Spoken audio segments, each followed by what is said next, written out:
Hey guys, what's going on? This is your old pal CHH, and if you're familiar with this channel, you know I kind of have a pastime of talking about retro, vintage, or really any kind of Friday the 13th physical media. It's weird, right? I know, like, A Nightmare on Elm Street's my favorite horror franchise, but something about collecting and talking about Friday the 13th, there's just nothing quite like it. The rich history they have with physical media, the movies, everything's so individualistic. Now, of course, so is A Nightmare on Elm Street.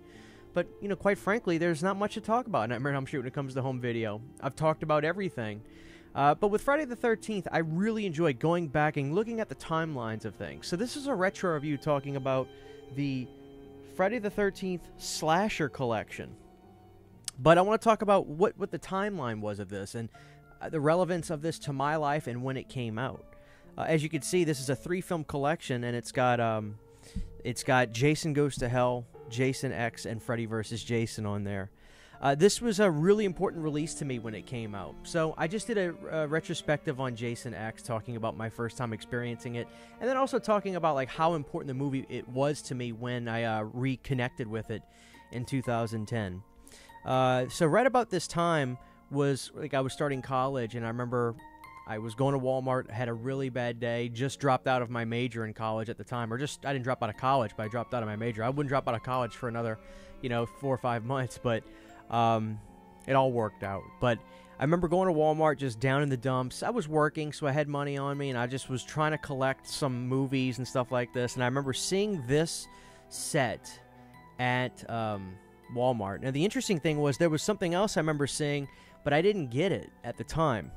I saw it in the theater, but I didn't remember. I was in the throes of a horrible relationship, so I think this is actually one of those times where I was at the movie theater watching something, but the reality is everything was so bad in my life I couldn't enjoy it. There was something else in the theater at that time, and that was Friday the 13th, the remake, and this is the killer cut of the movie. I was really blessed. I had a subscriber send this to me with the slipcover, and what's really interesting about this is if you look, guys, there is a sneak peek sticker on there for Trick or Treat. That is wicked cool. As we know, Trick or Treat was a movie that, kind of came out, but not really, and then it wouldn't come to home video for a couple years, and ended up becoming a phenomenon, which is the irony of the whole situation because Warner was kind of trying to bury it. So this is one of those instances where, companies will capitalize on the notoriety of a title at the time, and that's clearly what we're seeing right here. So, with Friday the 13th coming out in 2009, when they were releasing the physical media release for the remake, naturally they were going to try to push out some other Friday the 13th movies. And so, naturally, since Warner Brothers and New Line were the same thing, they put this out. Like I said, this is the New Line Jason Slasher collection. And I remember seeing this and thinking this was really cool. You got this. It's pretty much like a mini box set. Now, there are things about it aesthetically that I don't like, but honestly, this was like a really cool release at the time. So it comes with Jason Goes to Hell, Jason X, and Freddy vs. Jason. On the front, as you'll see, we've got a really cool picture of Jason from Freddy vs. Jason. And, yeah, so at the bottom, what I like, too, about this is they actually represent the 3 posters without any font work on there at all. If you look down here, the Jason Goes to Hell, Jason X, and Freddy vs. Jason, they're just kind of blank canvases, which is pretty cool. I know that there are some people that I actually enjoy having posters that way. I think there was a website that was like, check out all of your favorite horror movie posters without any words on it, and some of them were really cool. And yeah, so that's an instance of that. So on the back, we'll take a look at this. It says, The Masks, The Mayhem, The Monster, A Trilogy of Terror, Jason Goes to Hell, Jason X, and Freddy vs. Jason. Let's read what the synopsises say on the back of these, because I don't think I've ever read them as long as I've had this. So the first one we're going to read is Jason Goes to Hell. It says, think he's dead? That's dead wrong. Jason is reborn with the ability to take on the identity of whomever he touches. He could be anywhere or anyone. Don't stand so close to the person next to you. That's actually like a fair description of Jason Goes to Hell, considering he's, body swapping and all that. So kudos for the honesty there. Jason X says, out of this world horror, 25th century space voyagers thaw the mysterious cryo specimen they brought aboard. Jason, buckle up, it's going to be a bloody fight. Fair enough.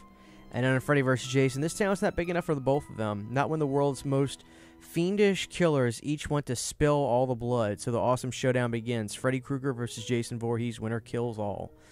Yeah, so this was definitely just a marketed release to capitalize on the success of Jason. So during the time when the remake came out, like I said, people could go to Walmart and they could pick up the remake with the Killer Cut edition, which I believe is still R-rated, or it is still R-rated. Yeah, both of them. The extended version and then the theatrical version are both R-rated. So why did they have to cut it for the theater? I don't know.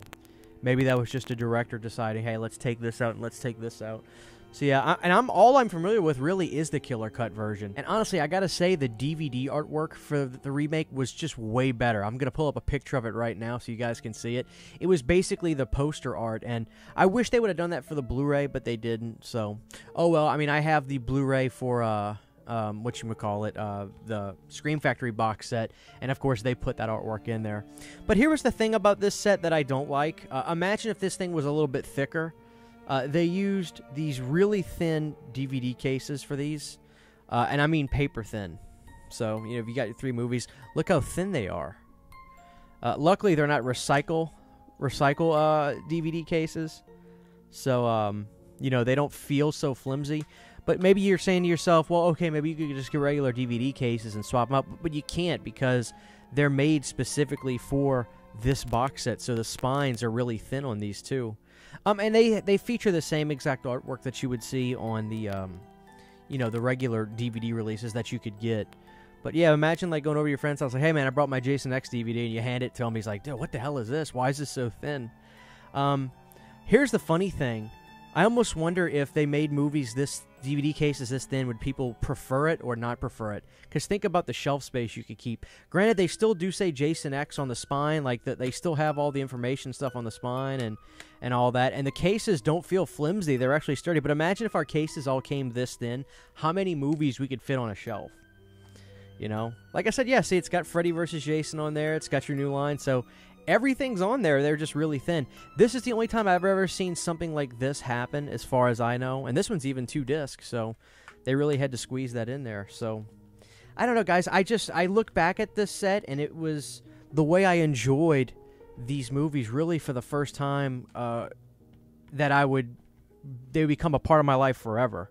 Like watching it on the Jason Slasher collection was so important to me when this came out, because I didn't even pick up the remake until maybe, I don't know, a week or so after this, maybe 2 weeks after this, where I was like, oh, I should have bought that, so I went back and got it.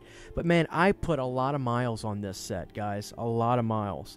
And I just think it's actually a cool vintage release that, you know, clearly it was done during a time where they were promoting the remake on physical media. But this is what happens all the time. And this is actually why I say, you know, if a Nightmare on Elm Street remake ever happened again, while I may not be over the moon about the movie, regardless, they usually will push out the older movies on physical media during that time to capitalize. Look what's happening with The Crow. They're putting The Crow out on 4K, Paramount is. So this is what happens when a new movie comes out. They'll kind of push out the old titles. So this is a product of that tale. So, you know, maybe if that happens with Elm Street, we'll get something new. But guys, if you ever see the New Line Jason Slasher collection, this is such a cool vintage release.